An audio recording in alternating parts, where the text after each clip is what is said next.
Hello everyone, कैसे हैं आप सभी लोग। आई होप आप सभी अच्छे होंगे, घर पर होंगे, सुरक्षित होंगे। ठीक है, और घर पर बहुत मन लगाकर अपना अध्ययन कर रहे होंगे, अपनी पढ़ाई कर रहे होंगे। ठीक है, ओके। देखिए, अब तक किसी को कोई समस्या वगैरह आई हो तो आपने कमेंट भी किया होगा और मैंने जितने भी कमेंट्स हैं उनके रिप्लाई भी किए होंगे। ठीक है, तो जो जहाँ से स्टार्ट किया है, कुछ लोग ऐसे हैं जो अभी अभी नए नए जुड़े हैं, तो वो अभी जो अपना फर्स्ट चैप्टर था अपना, मतलब ऑर्गेनिक केमिस्ट्री का first chapter, unit number 10, halo alkane और हेलो एरिन, तो वहाँ से स्टार्ट किया है कुछ लोगों ने। तो कुछ लोग हैं जिन्होंने एल्कोहल फिनोल ईथर से, मतलब अभी वो काफ़ी पहले स्टार्ट कर चुके थे, और जो स्टार्टिंग से मेरे साथ पढ़ रहे हैं, ठीक है, वो तो अभी इस चैप्टर को पढ़ रहे हैं। क्लियर है। तो जैसे कोई समस्या आती है तो आप प्लीज़ कमेंट कर दिया करो, बता दिया करो। ठीक है, मैं हर कमेंट का रिप्लाई भी करता हूँ आपके सामने, आपको पता होगा वो तो अच्छे से बात। मैं किसी का कमेंट भी ऐसा नहीं है कि किसी ने कुछ पूछा और मैंने उसका रिप्लाई नहीं किया। मैं हर बंदे का, हर स्टूडेंट्स का रिप्लाई करता हूँ। ठीक है, जो भी उसका सवाल होता है, चाहे वो केमिस्ट्री के रिगार्डिंग हो या फिर केमिस्ट्री से संबंधित नहीं भी होगा, तो भी मैं उसको समझाता हूँ चीज़ों के बारे में। ठीक है, ओके। देखिए, अपन पढ़ रहे हैं एल्डिहाइड कीटोन्स और कार्बोक्सिलिक अम्ल, और यूनिट नंबर 12 है अपनी ये। ठीक है, इसमें हमने एल्डिहाइड कीटोन को, उसको बनाने की जो विधियाँ थी वो सारी हमने कंप्लीट कर ली हैं। जितने भी मेथड्स ऑफ प्रिपरेशन थे वो हमने सारे कंप्लीट कर लिए हैं। आज हम पढ़ने वाले हैं भौतिक गुणों के बारे में, मतलब इनकी स्टेट क्या होती है, कैसे सॉल्युबल होते हैं, कैसे इनका क्वथनांक, गलनांक, ठीक है, इस तरीके से कब ये बढ़ेगा, कब घटेगा, तो ये सारी चीज़ें हम एक बार देखने वाले हैं इनमें। ठीक है, हाइड्रोजन बॉन्ड होगा या नहीं होगा, तो ये सारी चीज़ें हम वन बाय वन डिस्कस करेंगे इस लेक्चर में। ठीक है, तो physical properties of aldehyde and ketones हम यहाँ पर डिस्कस करने वाले हैं इस लेक्चर में। Clear, okay. तो हो जाइए तैयार और बैठ जाइए पेन कॉपी लेकर। ठीक है, देखो, भौतिक गुण के बारे में हम पढ़ते हैं कि, हाँ जी, देखो, कक्ष ताप पर, मतलब रूम टेम्परेचर पर मेथनॉल गैस के रूप में होती है, जबकि एथेनॉल एक वाष्पशील द्रव होता है। वाष्पशील द्रव का मतलब क्या होता है, वोलेटाइल लिक्विड। क्यों होता है ऐसा, देखो, मेथनॉल जो होती है, ये जो मेथनॉल तो क्या होती है, गैस होती है। क्या होती है, गैस। क्यों, क्योंकि मेथनॉल जो होता है, सुनना, बहुत कम इस पर नंबर ऑफ कार्बन एटम केवल एक ही है। तो मैंने आपको ये बता रखा है कि जैसे जैसे नंबर ऑफ कार्बन एटम बढ़ते हैं वैसे वैसे क्या होता है, ये जो स्टेट होती है, पहले होती है गैस, गैस से बदलती है किसमें, ये, हाँ जी, लिक्विड में, लिक्विड से सॉलिड में। यदि नंबर ऑफ कार्बन एटम काफ़ी ज़्यादा हो जाते हैं तो भैया वो सॉलिड में चल जाती है, मतलब उसकी स्टेट क्या हो जाती है, सॉलिड। क्यों, क्योंकि मॉलिक्यूल पास पास हो जाते हैं, काफ़ी सारे एटम हो जाएंगे तो उसका मोलिकुलर वेट बढ़ेगा, और मोलिकुलर वेट का मतलब अणुभार बढ़ेगा, अणुभार बढ़ेगा तो भैया वो सॉलिड स्टेट में आ जाएगा। ठीक है, काफ़ी बड़ा मॉलिक्यूल हो जाता है वो। क्लियर है, कोई समस्या नहीं है इसमें। यदि थोड़ा मीडियम साइज का है तो वो क्या होता है, वो लिक्विड फेज में होता है। और यदि कोई ऐसे कोई यदि उनमें कोई एक्सटर्नल प्रॉपर्टीज़ लग रही है या कोई एक्सटर्नल फैक्टर लग रहा है, जैसे हाइड्रोजन बॉन्डिंग लग रहा है, वांडरवाल फोर्स को एक्स्ट्रा लग रहे हैं उसमें, डाइपोल मूवमेंट वो एक्स्ट्रा लग रहे हैं उनमें, ठीक है, तो उस तरीके से भी मतलब क्या होता है, स्टेट चेंज हो जाती है, तो वो वेरी करती है अलग अलग। क्लियर, जैसे एथेनॉल है, एथेनॉल क्या होता है, वैसे होना तो क्या चाहिए उसको, गैसेस होना चाहिए, लेकिन वो क्या होता है, लिक्विड होता है। क्यों होता है लिक्विड, क्योंकि उसमें हाइड्रोजन बॉन्डिंग पाई जाती है। ठीक है, 2 कार्बन का होने के बाद भी वो क्या होता है, लिक्विड होता है। ठीक है, तो देखो, मेथनॉल गैस के रूप में होता है। ठीक है, तो ध्यान रखना भैया, मेथनॉल क्या है, गैस। मेथनॉल का मतलब क्या होता है, ये मेथनॉल का मतलब होता है भैया ये, जिसको आप, इसका सामान्य नाम क्या है मेथनॉल का, मेथनॉल का नाम होता है भैया फॉर्मेल्डिहाइड। क्या होता है, फॉर्मेल्डिहाइड। कैपिटल बना रहा हूँ, स्मॉल बन रहा है, फॉर्मेल्डिहाइड। क्लियर, क्या होता है, फॉर्मेल्डिहाइड। इसी को अपन क्या बोलते हैं, मेथेनॉल, क्योंकि एक कार्बन का होता है ये एल्डिहाइड। क्लियर, हाँ जी। और एथेनॉल, एथेनॉल का मतलब क्या होगा, अरे भैया देखो, एथेनॉल मतलब ये CH3CHO। ठीक है, इसको अपन बोलते हैं एथेनॉल, और इसका नाम क्या होता है, एसिटैल्डिहाइड। क्या होता है इसका नाम, सब जानते हैं इसको, एसिटैल्डिहाइड इसका नाम होता है। क्लियर, कोई दिक्कत नहीं है। ये कैसा होता है, वाष्पशील द्रव होता है, मतलब वोलेटाइल लिक्विड होता है, उड़ जाता है आसानी से। ठीक है, जैसे आप इसको रखोगे, आप इसको रूम टेम्परेचर पर रखोगे तो ये उड़ जाएगा। ठीक है, हाँ जी। अन्य एल्डिहाइड जो होते हैं, अन्य एल्डिहाइड या तो लिक्विड होंगे, अन्य एल्डिहाइड या कीटोन क्या होंगे, कक्ष तापक्रम, मतलब रूम टेम्परेचर। गजब ही हिंदी है इसकी यार, गजब तरीके, मतलब हिंदी के वर्ड्स यूज लेता है एनसीईआरटी, है ना। मतलब अन्य एल्डिहाइड एवं कीटोन रूम टेम्परेचर पर द्रव या ठोस होते हैं। कैसे होते हैं, या तो द्रव हो गया या ठोस होंगे, मैंने आपको बता ही दिया। As well as the number of carbon atom increases, हाँ जी, state also increases from gas to liquid, liquid to solid. मतलब क्या है कि जैसे जैसे कार्बन परमाणु की संख्या बढ़ती है वैसे वैसे क्या होती है, इनकी स्टेट भी गैस से द्रव की ओर और द्रव से ठोस की ओर बढ़ती है। सही है, कोई दिक्कत नहीं है। तो वही इन्होंने बोला कि अन्य एल्डिहाइड और कीटोन क्या होते हैं, रूम टेम्परेचर पर द्रव या ठोस होते हैं। ठीक है, एल्डिहाइड और कीटोनों के क्वथनांक जो होंगे समतुल्य आणविक द्रव्यमान वाले हाइड्रोकार्बन और इथरों से अधिक होते हैं। देखो, हाइड्रोकार्बन से तो सबके क्वथनांक और गलनांक ज़्यादा ही होंगे, क्योंकि हाइड्रोकार्बन जो होते हैं ना, उनमें सबसे कम कोई एक्सटर्नल फोर्स होता है उनके मोलिक्यूल्स के बीच में, जिसको अपन बोलते हैं वंडरवाल फोर्स, वंडरवाल बल। तो वंडरवाल बल जो होता है सबसे कम एनर्जी का होता है, सबसे कम एनर्जी का, ध्यान रखना भैया इस बात को। इसकी एनर्जी जो होती है, हाँ जी कहाँ लिखूँ मैं, इधर देखो, इसके वंडरवाल्स जो फोर्स होते हैं,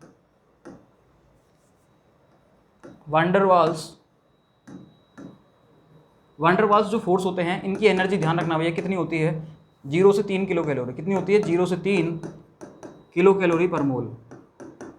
ठीक है, ये इनकी एनर्जी होती है। लेकिन ध्यान रखना भैया, सुनना, ध्यान रखना भाई साहब कि हाइड्रोजन बॉन्ड जो होते हैं उनकी एनर्जी कितनी होती है, 3 से 10 किलो कैलोरी। ठीक है, अब ये जो एनर्जी होती है ना 3 से 10, ये डिपेंड करती है कि फ्लोरीन है, ऑक्सीजन है, नाइट्रोजन है, या किस तरह का इलेक्ट्रोनेगेटिव एटम है। ठीक है, जितनी इलेक्ट्रोनेगेटिविटी बढ़ेगी, विद्युत ऋणता बढ़ेगी, उस हिसाब से उसकी हाइड्रोजन बॉन्डिंग करने की टेंडेंसी बढ़ जाएगी और उसकी हाँ जी जो फोर्स होगा वही बढ़ जाएगा। तो ये चीज़ अपन और डिस्कस कर लेंगे हाइड्रोजन बॉन्डिंग में अलग से, तो ऐसे कोई बहुत बड़ा सीन नहीं है अपने लिए। तो मैं क्या पढ़ा रहा था यहाँ पर कि एल्डिहाइड में कीटोनों के क्वथनांक समतुल्य आणविक द्रव्यमान वाले हाइड्रोकार्बन और इथरो से अधिक होते हैं। हाइड्रोकार्बन से तो अधिक होंगे ही होंगे, क्योंकि इनमें क्या होता है, सुनना, इनमें क्या होता है, एक हाई इलेक्ट्रोनेगेटिव एटम है। जब हाई इलेक्ट्रोनेगेटिव एटम आएगा, उच्च विद्युत ऋणता वाला कोई एटम आएगा, जैसे ऑक्सीजन आ गया एल्डिहाइड में भी, कीटोन में भी, तो भैया वहाँ पर पोलरिटी बढ़ जाती है, ध्रुवीय गुण बढ़ जाता है। क्या बढ़ जाता है, ध्रुवता। ध्रुवता मतलब पॉजिटिव और नेगेटिव पोल आ जाते हैं, और जब पॉजिटिव और नेगेटिव पोल्स आ जाते हैं ना, ध्रुव मतलब उसमें क्या होता है, ध्रुवीय गुण आ जाते हैं उनमें। ध्रुवीय गुण आने की वजह से भैया वहाँ पर क्या होता है, वंडरवाल बल जो होते हैं, वंडरवाल बल्स ये जो होते हैं, ये वर्क करने लग जाते हैं और ज़्यादा एक्सटेंट से करने लग जाते हैं, ज़्यादा ताकत के साथ करने लग जाते हैं ये बल। सही है, जब ये ज़्यादा इस पर वर्क करेंगे तो भैया इनके क्या होगा, अणुओं के बीच में आकर्षण बढ़ेगा, और आकर्षण बढ़ेगा तो भैया इनके क्वथनांक और गलनांक जो होते होंगे वो क्या होंगे, वो बढ़ जाएंगे। ध्यान रखना, क्वथनांक गलनांक क्या होते हैं, जब आप किसी को टेम्परेचर दोगे तो भैया उनको उड़ाओगे आप, जब उनको उड़ाओगे तो उन मॉलिक्यूल के बीच का जो फोर्स है उसको तो तोड़ना पड़ेगा ना आपको। तो भैया वो फोर्स जितना स्ट्रॉन्ग होगा, वो फोर्स जितना स्ट्रॉन्ग होगा, आपको उतनी ही एनर्जी ज़्यादा देनी पड़ेगी। अगर वो आयनिक बॉन्ड है तो आपको बहुत ज़्यादा एनर्जी देनी पड़ेगी, कोवलेंट है थोड़ी कम। ठीक है, ऐसे उपसंयोजक आ रहा है तो भैया और कम, हाइड्रोजन बॉन्ड आ रहा है तो और भी कम, वंडरवाल आ रहा है तो थोड़े से फूंक मारते ही उड़ जाएगा, उड़ गया। तो इस तरीके से होता है भैया ये। ठीक है, तो ये एनर्जी होती है इनकी कुछ। ठीक है, और एनर्जी के बेसिस पे अपन इन चीज़ों को अपन डिफाइन करते हैं। क्लियर है, तो हाइड्रोकार्बन से तो सबकी आपको क्या करना है, क्वथनांक और गलनांक हमेशा ज़्यादा ही बताना है, मतलब मेल्टिंग पॉइंट और बॉइलिंग पॉइंट हाइड्रोकार्बन से तो ज़्यादा ही होंगे। क्लियर है। यह एल्डिहाइड एवं कीटोनों में द्विध्रुव आकर्षण के फलस्वरूप होता है। मैंने आपको बताया था अभी कि डाइपोल जनरेट हो जाता है इस तरीके से। देखो, जैसे मैं बात कर रहा हूँ एल्डिहाइड की, एल्डिहाइड ले लो, कीटोन ले लो, बात तो वही है। इस पर क्या रहता है, प्लस चार्ज, इस पर क्या रहता है, माइनस चार्ज। ठीक है, मतलब पार्शियली पॉजिटिव और पार्शियली नेगेटिव, यही होता है। तो ये जो ध्रुव बनते हैं, प्लस और माइनस क्या बन गए, दो ध्रुव बन गए, ये पोलर हो गया। क्या हो गया, यहाँ पर क्या हो गया, ये पोलर हो गया। और इस पोलरिटी की वजह से इनमें क्या होता है, आकर्षण होता है, और इस आकर्षण के फलस्वरूप ही क्या होता है, हाँ जी, इनके बीच में क्या हो जाता है, एक अलग ही वंडरवाल फोर्स क्या होते हैं, जनरेट होते हैं, और आकर्षण की वजह से ही इनका क्वथनांक और गलनांक क्या हो जाते हैं, बढ़ जाते हैं। किसके कंपेरिजन में, मैं बात कर रहा हूँ किससे, हाइड्रोकार्बन से। यदि मैं एल्कोहल से कंपेयर करूँगा तो एल्कोहल में तो भैया हाइड्रोजन बॉन्ड होता है, और हाइड्रोजन बॉन्ड ज़्यादा मजबूत होता है किससे, हाँ जी, वंडरवाल बल से। तो एल्कोहल से तो भैया इसका बॉइलिंग पॉइंट और मेल्टिंग पॉइंट कम होंगे, लेकिन हाइड्रोकार्बन से क्या होंगे, ज़्यादा होंगे। ईथर से क्या होंगे, ज़्यादा होंगे। क्लियर है, कोई समस्या नहीं है। देखो कि फलस्वरूप उत्पन्न दुर्बल आणविक संगुणन, सुनना भैया, दुर्बल आणविक संगुणन। ठीक है, मतलब वीक मोलिकुलर कोएगुलेशन, ये जो होता है वीक मोलिकुलर कोएगुलेशन, मतलब आपस में मोलिक्यूल जो होते हैं जुड़ जाते हैं, लेकिन बहुत कम एनर्जी के साथ जुड़ते हैं। अगर ज़्यादा एनर्जी के साथ जुड़ते तो भैया हाइड्रोजन बॉन्ड हो जाता, और हाइड्रोजन बॉन्ड हो जाता तो इनका जो बॉइलिंग पॉइंट और मेल्टिंग पॉइंट है वो जस्ट लाइक एल्कोहल के बराबर आ जाता। ठीक है, इसलिए इन्होंने बोला दुर्बल, स्ट्रॉन्ग नहीं बोला इन्होंने। ठीक है, के कारण होते हैं इनके क्वथनांक भी समतुल्य आणविक द्रव्यमान वाले अल्कोहलों से अंतराणविक हाइड्रोजन बंध अनुपस्थित होने के कारण कम होते हैं। मतलब इनके जो क्वथनांक होगा वो भी क्या होता है, कम होता है। क्यों होता है, क्योंकि इनके बीच क्या होता है, हाइड्रोजन बॉन्ड होता है। क्या होता है, हाइड्रोजन बॉन्ड। क्लियर है।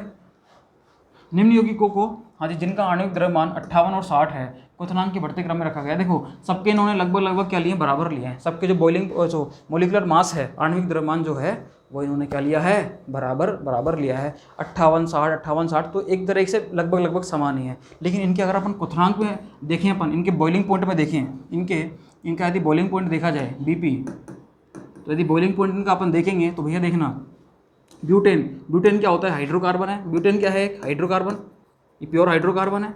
सही है, तो हाइड्रोकार्बन का तो बहुत कम है, 273। ये क्या है, मेथोक्सी इथेन क्या होता है भैया, ईथर होता है।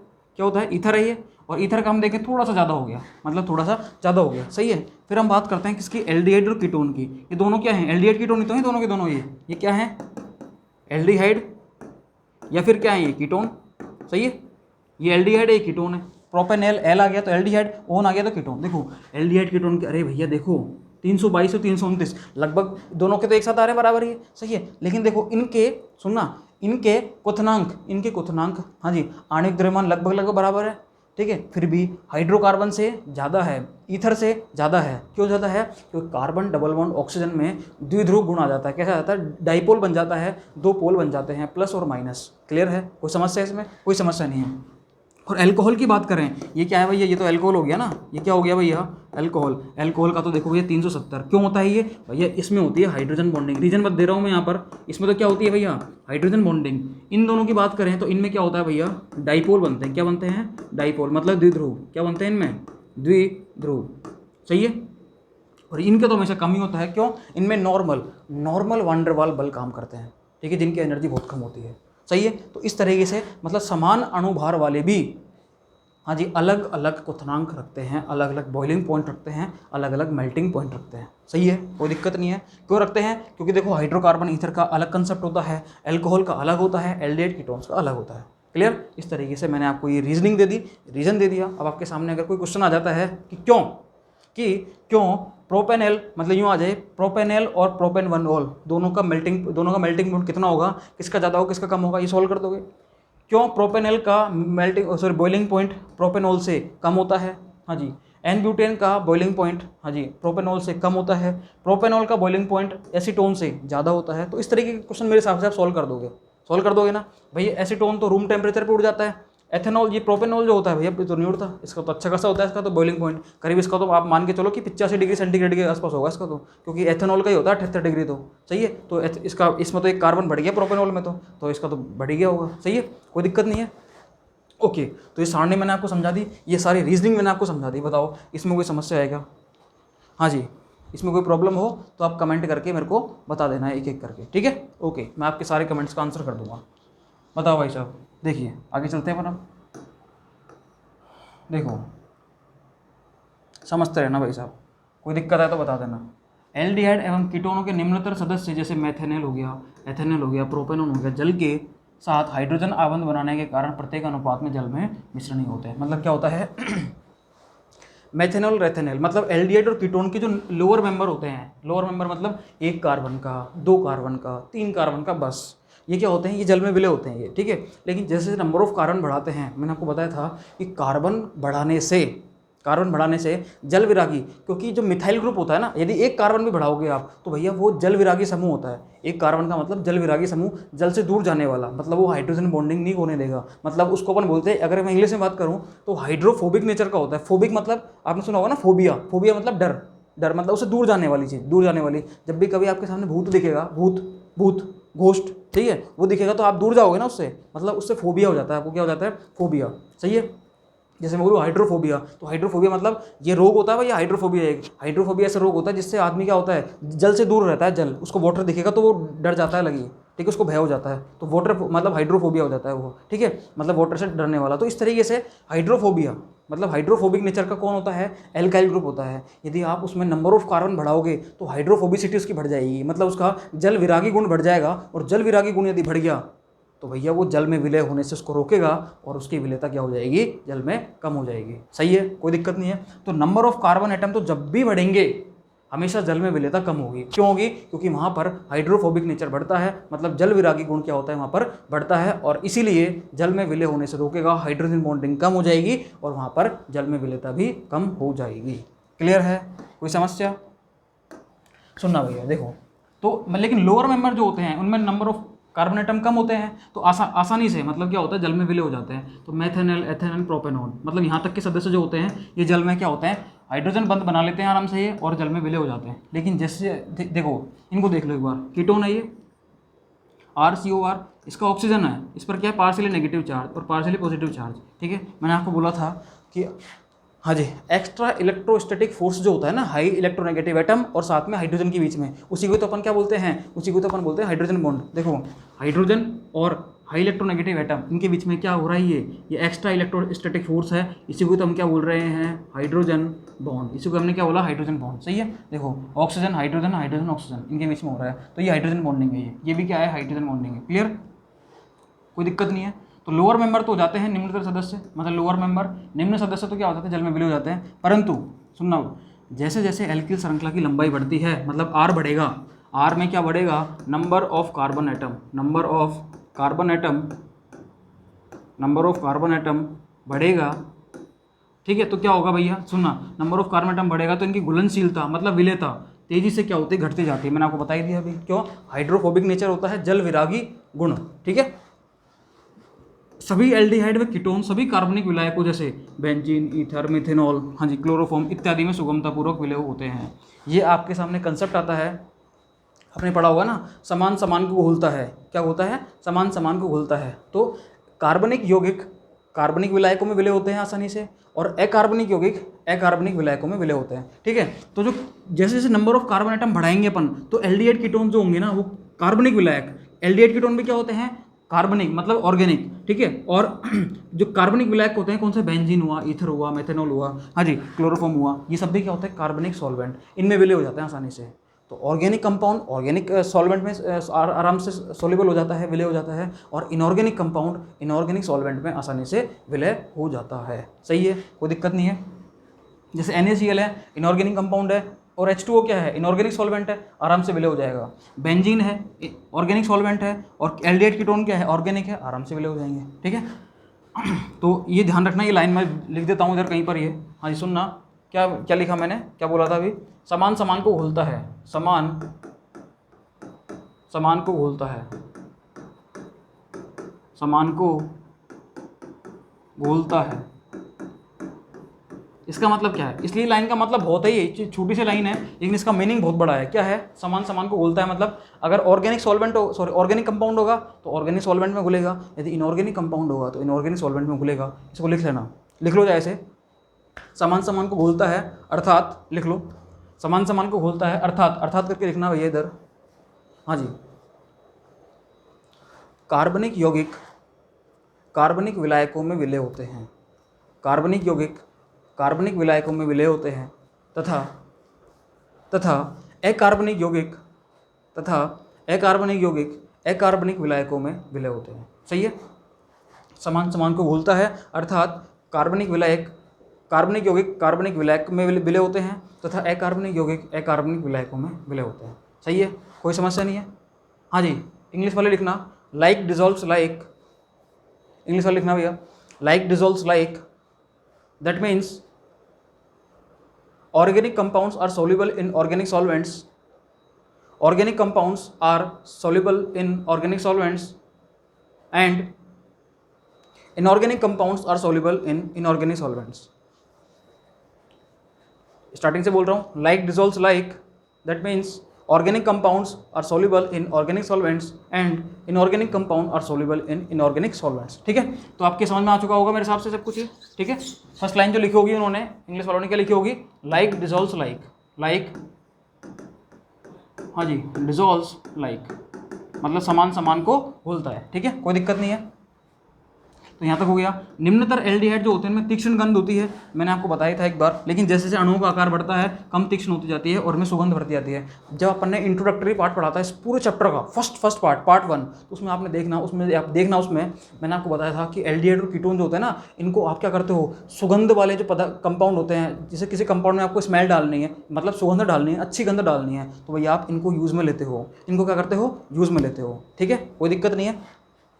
तो वैसे तो क्या होते हैं, तीक्ष्ण गंध होती है, बहुत गंदी गंध होती है इनकी। ठीक है, लेकिन जैसे अणुओं का आकार बढ़ता है, नंबर ऑफ कार्बन एटम बढ़ते हैं, तो तीक्ष्णता कम होती जाती है और सुगंध बढ़ती है। सुगंध क्या होती है, बढ़ती है। ठीक है, वास्तव में प्रकृति में पाए जाने वाले अनेक एल्डिहाइड एवं कीटोनों का उपयोग सुगंध व सुरुचि कर्मकों में सम्मिश्रण में किया जाता है। मैंने बताई दी आपको, स्टार्टिंग में बता दी थी ये चीज़, तो मैंने ये सारी चीज़ मैंने आपको स्टार्टिंग में ही बता दी थी। Clear, okay. देखो एक बार इंग्लिश में और देख लेते हैं। फिजिकल प्रॉपर्टीज तो मेरे हिसाब से खत्म हो चुकी हैं। ठीक है, ओके, कोई दिक्कत नहीं है। देखो ये रहा, समझना भैया, चीज़ें मैंने समझाई थी, एक बार फटाफट देख लेते हैं अपन। The physical properties of aldehyde and ketones are described as follows. क्या है, methanol is gaseous in state हाँ जी, at room temperature methanol is gas at room temperature, ethanol is a volatile liquid, मतलब वाष्पशील द्रव होता है ये, उड़ जाता है ये, क्लियर, वोलेटाइल लिक्विड होता है ये।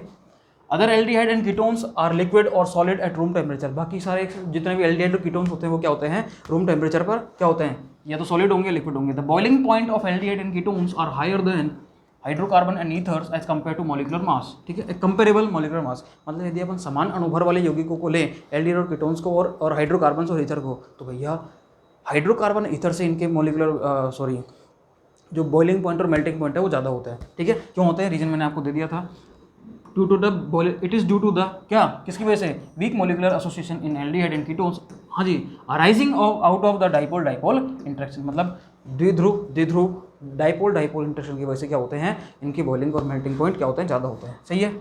Also their boiling points are lower than those of alcohol of similar molecular mass due to absence of intermolecular hydrogen bonding.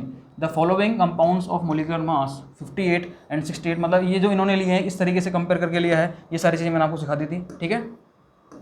इसमें हाइड्रोजन बॉन्डिंग, यहाँ पर इसमें हाइड्रोजन बॉन्डिंग होती है, एसीटोन प्रोपेनॉल, इनमें डाइपोल इनमें कुछ नहीं होता, ठीक है, मतलब वैन डर वाल्स फोर्स होते हैं इनमें। यदि हम इनकी बात करें, द लोअर हाँ जी, the lower member of aldehyde and ketones such as ethanol and propanol are miscible with water in all proportions because they form hydrogen bond with water। मतलब क्या होता है, जो छोटे मेंबर्स होते हैं वो क्या होते हैं, जल में विलय होते हैं, लेकिन जैसे नंबर ऑफ कार्बन एटम बढ़ाएंगे अपन वैसे वैसे इनकी solubility कम होती जाती है, ठीक है।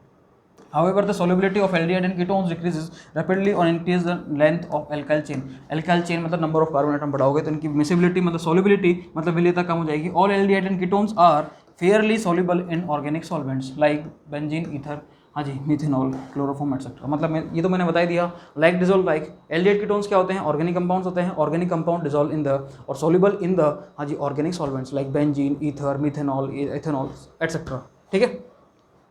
The lower aldehyde have sharp हाँ जी पंजेंट ऑर्डर, मतलब इनका क्या होता है, जो लोअर एल्डिहाइड होते हैं इनका क्या होता है, शार्प पंजेंट ऑर्डर, मतलब पंजेंट का मतलब होता है तीक्ष्ण गंध, क्या होती है इनकी, बहुत अधिक तीक्ष्ण गंध होती है ना। As the size of the molecule increases, जैसे साइज अपन बढ़ाएंगे तो order becomes less pungent and more fragrant, मतलब अपन जैसे नंबर ऑफ कार्बन एटम बढ़ाएंगे, साइज बढ़ाएंगे तो क्या होता है, हाँ जी, ये पंजेंट जो होता है, पंजेंट ऑर्डर मतलब तीक्ष्ण गंध कम होती जाती है, और इनका फ्रेग्रेंट जो होता है इनका मतलब कैसे होती है, सुगंध आने लग जाती है, फ्रेग्रेंट होने लग जाता है। In fact many naturally occurring aldehyde and ketones are used in the हाँ जी blending of perfumes as flavouring agent, मतलब फ्लेवरिंग एजेंट मतलब जिनमें आपको फ्लेवर डालना होता है, गंध डालनी होती है, उनमें काम में लेते हैं इनको, सही है। ओके, ये हो गई अपनी physical properties of aldehyde and ketones, clear. तो एल्डिहाइड कीटोन का अपन ने बनाने की विधियाँ सीख ली, हाँ जी, इसको अपन ने फिजिकल प्रॉपर्टीज सीख ली, कैसे क्या होता है, कैसे कौन सी चीज़ बढ़ती है, boiling point, melting point, state, solid, gaseous, liquid, और हाइड्रोजन बॉन्डिंग, जल में विलेयता वगैरह, सब चीज़ सीख लिया हमने। नेक्स्ट लेक्चर से हम सीखेंगे एल्डिहाइड और कीटोन की रासायनिक अभिक्रियाएं, जो कि हम सीखेंगे। सबसे पहले स्टार्ट करेंगे हम नाभिक स्नेही योगात्मक अभिक्रियाएं, ठीक है। कोई समस्या हो तो आप बताना, कमेंट बॉक्स में बता देना आप मेरे को, मैं वहीं सॉल्व कर दूंगा उसको, ठीक है। और ज़्यादा बड़ी समस्या होगी तो मैं लाइव क्लास लेकर आपको समझाऊंगा। जल्दी ही मैं 2 या 3 दिन में मैं लाइव क्लास लेकर आ रहा हूँ, आपको बता दूँ मैं, सारा सेटअप अपना हो चुका है, यहाँ पर ऑनलाइन पूरा कंप्लीट सेटअप हो चुका है लाइव क्लास का। और कोई समस्या हो तो आप बता देना, ठीक है। लाइव क्लास के लिए बिल्कुल प्रिपेयर रहना, ठीक है। हाँ जी, तो नेक्स्ट क्लास में मैं लेकर आ रहा हूँ क्या, न्यूक्लियोफिलिक एडिशन रिएक्शन, ओके। तब तक आप इसको पढ़ो, समझो, और कोई समस्या है आप नोट्स बनाओ बाकायदा, और कोई समस्या आती तो आप मेरे से कमेंट करके बता देना, और ये फिर अपन उसको लाइव क्लास में डिस्कस करेंगे, okay. Thank you so much.